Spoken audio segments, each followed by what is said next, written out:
Call the 27th meeting of the Mayor and City Council of Laurel. This is Monday, February the 23rd, 2015, regular session, 7 p.m.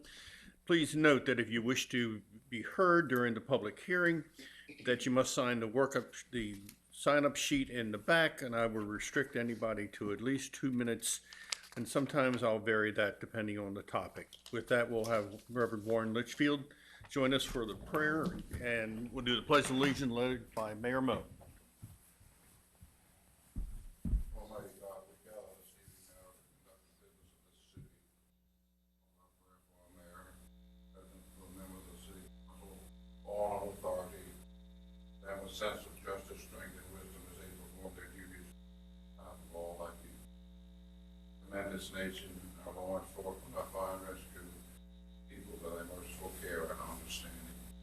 And for those who lie upon a bed of affliction, prayer in thy name. Amen. I pledge allegiance to the flag of the United States of America and to the republic for which it stands, one nation, under God, indivisible, with liberty and justice for all. Madam Clerk, would you call the roll, please? Ms. Crary? Here. Mr. Les? Here. Ms. Nicholas? Here. Mr. Smalls? Here. President Ricks? Here. Mayor Mo? I'll call for the approval of the minutes of the 25th meeting of January the 26th and the 26th meeting of February the 9th. May I have a motion, please? So moved, Mr. Chair. Do I have a second? Second. Madam Clerk, call the roll, please. Mr. Smalls? I vote yes. Ms. Crary? Yes. Mr. Les? Yes. Ms. Nicholas? Yes. President Ricks? Yes. With this time, I'll call for the report of the Mayor and City Council, and with that, I'll start with Mr. Smalls. Mr. President, I don't have a report at this time. Thank you, sir. Ms. Crary. Thank you, Mr. President. On the 12th, with the mayor and the colleagues here on the dais, we attended the budget meeting, the final budget meeting of the county at Laurel High School. It's amazing to me that it doesn't matter how large the deficit is, which is growing as far as we were told that evening. The needs are still great in this county, and they still need to be met. And I wish Mr. Baker and his staff good luck and the county council in doing that. Additionally, I'd like to send out my wishes to Pat Haig and the family of Charlie Donaldson, including our president, Mr. Ricks. Thank you. Thank you, Mr. President. Mr. Les. Thank you, Mr. President. On Sunday, February 15th, I attended the Boy Scout Pack 1250 Blue and Gold Dinner at the American Legion. Even with the weather, they had a great turnout. And they also had a wonderful presentation on robotics that ties in with the STEM curriculum that the schools are going through now. Kudos to the men and women of our Department of Public Works in getting the roads passable when we've had snowfalls. It's always a great job. Again, I want to echo condolences to Pat Haig and the Donaldson family. Many fond memories of going with Mr. Donaldson over to Columbia to pick up General Electric appliances when I was involved in houses, putting some houses together and selling them. And he always astounded me about how strong he was at his age. He'd wheel those appliances around. I will miss him. That concludes my report, Mr. President. Thank you, Mr. Les. Ms. Nicholas. Thank you. I too would like to send my condolences to Pat Haig and the Donaldson family and also to President Ricks. Thank you very much. I would like to thank not only Reverend Litchfield for the fine service that you performed, but to the city and the police department and every other agency that had a role in helping us to get through that very difficult time. Obviously, the fire department was there very, very quickly, and there was just nothing that could be done. He was just short of 90 years old, but the family was very, very surprised and thankful for Judge Nichols and the Navy getting there and participating as well. Uncle Charlie really loved the Navy. He loved the city and the fire department, and he will be missed. But I want to thank the city for everything they did. Thank you very much. Mayor Mo. Thank you, Mr. President. Let me also add condolences to Pat Haig on the passing of Charlie Donaldson. Charlie is a life member at the Laurel Fire Department as well as a charter member of the Laurel Rescue Squad. And as you have said, had a lot of friends in and around the city of Laurel, long time Laurelite that did many things for this city as well as the many things that he was involved with. So again, condolences. Also to our Deputy City Administrator, Marty Flemian, who had some surgery, and wish Marty a speedy recovery. Did have the opportunity to attend the grand opening of the Buffalo Wild Wings at the Newtown Center, as well as you heard, did attend County Executive Baker's budget hearings. As most know, we've had several major snow events.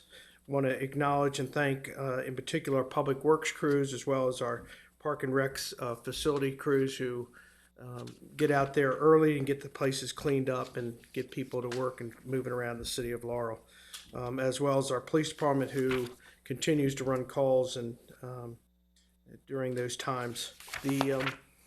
Just probably the one complaint we hear the most is that people go out and they clean their sidewalk or they clean their driveway and they want to know why the plow comes along and plows them back into their driveway. Again, with the amount of snow that we had, especially like on Saturday, there is nowhere to push it. The plow goes in the lane, they push to the right 90% of the time, and they come down the other side of the street and push it to the right as well. We ask people to work with us, not push snow back out into the streets. It might be beneficial to wait, do your driveway, and then kind of wait until the plows are squared away, getting the streets cleared. But that is probably the biggest question we have from individuals on why the plows do certain things. So again, as we move to, hopefully we're out of the snow business. I don't think we are. The last couple of storms have been very expensive for the city. We're working on those numbers and we'll provide them to the council as soon as we get them. Also, let me remind everyone, when we put the snow emergency plan in effect in the city of Laurel, which means if you live on a snow emergency route and you have a vehicle, you need to remove that vehicle, it'll be towed and ticketed. We don't want to get into that business. It's better for us if you get the cars out of the way so we can clear the streets.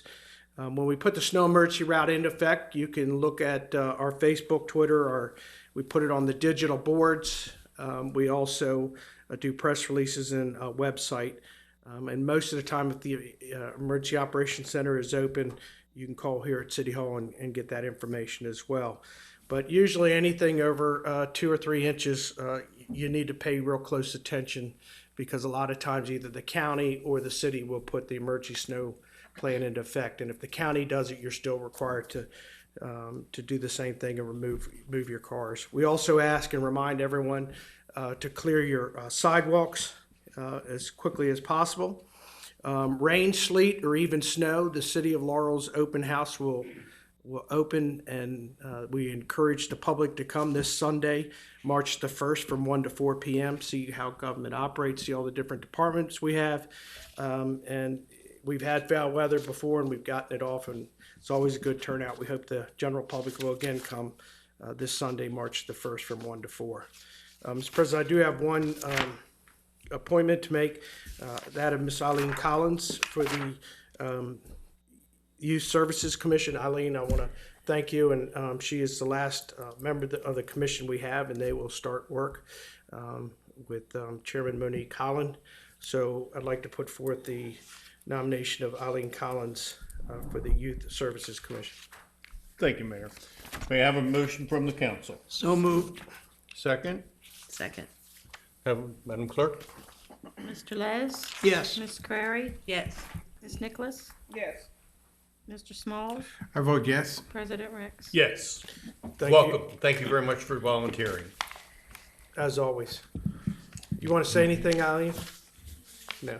Thank you very much. As always. And thank you for coming tonight. Thank you, Mr. President. That concludes my report. Thank you, sir. At this time, I'll open a general public hearing. And for anyone wishing to speak on any topic whatsoever, it's 7:10. I'll open the public session. Anyone wishing to speak? Seeing no one, I'll close the public hearing at 7:10 and a half. At this time, we'll take item number 8. This is the second public hearing with possible action on ordinance number 1829, an ordinance to approve and adopt the Urban Redevelopment Plan for the Eastern Main Street, Avondale Mills neighborhood of the City of Laurel and providing an effective date. I'll open the public hearing at 7:10. Is there anyone wishing to speak? Seeing none, I'll close it at 7:10 3/4. What's the pleasure of the council? Mr. President, I move for the approval of ordinance number Do 1829. I have a second? Second. Madam Clerk? Mr. Les? Yes. Ms. Nicholas? Yes. Mr. Smalls? I vote yes. Ms. Crary? Yes. President Ricks? Yes. Mayor Mo? Item number 9 is second public hearing with possible action on an ordinance number 1830, an ordinance to repeal Chapter 11 Planning and Development, Article 3, moderately priced dwelling units, and Article 4, workforce dwelling units of the Code of the City of Laurel, and enacting Article 3, affordable housing program in the Code of the City of Laurel and providing for an effective date. I'll open the public hearing at 7:11. Anyone wishing to speak on the topic? Seeing none, I'll close the public hearing at 7:11 and a half. What is the pleasure of the council? Mr. President, Yes. I recommend that we approve ordinance number 1830. Do I have a second? Second. Madam Clerk?